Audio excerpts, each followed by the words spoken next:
The mind of God. There is a cosmic intelligence that is in all things and through all things. This is the one real substance. From it all things proceed. It is intelligent substance or mind stuff. It is God. Where there is no substance, there can be no intelligence. For where there is no substance, there is nothing. Where there is thought, there must be a substance which thinks. Thought cannot be a function, for function is motion, and it is inconceivable that mere motion should think. Thought cannot be vibration, for vibration is motion, and that motion should be intelligent is not thinkable. Motion is nothing but the moving of substance. If there be intelligence shown, it must be in the substance and not in the motion. Thought cannot be the result of motions in the brain. If thought is in the brain, it must be in the brain's substance and not in the motions which brain substance makes. But thought is not in the brain substance, for brain substance, without life, is quite unintelligent and dead. Thought is in the life principle that animates the brain, in the spirit substance, which is the real man. The brain does not think. The man thinks and expresses his thought through the brain. There is a spirit substance that thinks. Just as the spirit substance of man permeates his body, and thinks and knows in the body, so the original spirit substance, God, permeates all nature and thinks and knows in nature. Nature is as intelligent as man, and knows more than man. Nature knows all things. The all mind has been in touch with all things from the beginning, and it contains all knowledge. Man's experience covers a few things, and these things man knows. But God's experience covers all the things that have happened since the creation, from the wreck of a planet or the passing of a comet to the fall of a sparrow.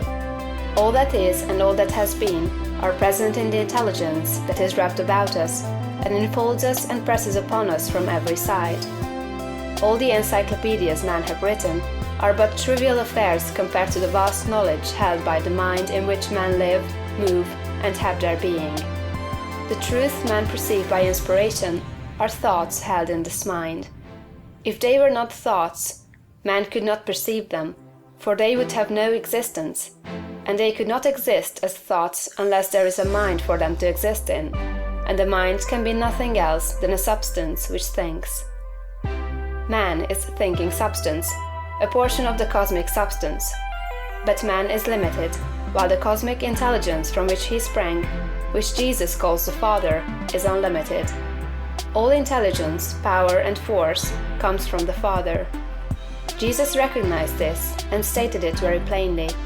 Over and over again, he ascribed all his wisdom and power to his unity with the Father and to his perceiving the thoughts of God. My Father and I are one. This was the foundation of his knowledge and power. He showed the people the necessity of becoming spiritually awakened, of hearing his voice and becoming like him.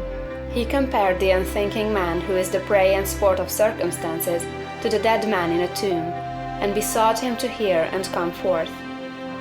God is spirit, he said. Be born again, become spiritually awake, and you may see his kingdom. Hear my voice, see what I am and what I do, and come forth and live. The words I speak are spirit and life. Accept them, and they will cause a well of water to spring up within you. Then you will have life within yourself. I do what I see the Father do, he said, meaning that he read the thoughts of God. The Father shows all things to the Son. If any man has the will to do the will of God, he shall know truth. My teaching is not my own, but his that sent me. You shall know the truth, and the truth shall make you free. The Spirit shall guide you into all truth. We are immersed in mind, and that mind contains all knowledge and all truth. It is seeking to give us this knowledge, for our Father delights to give good gifts to his children.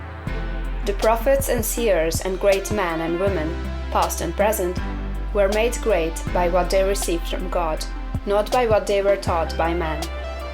This limitless reservoir of wisdom and power is open to you.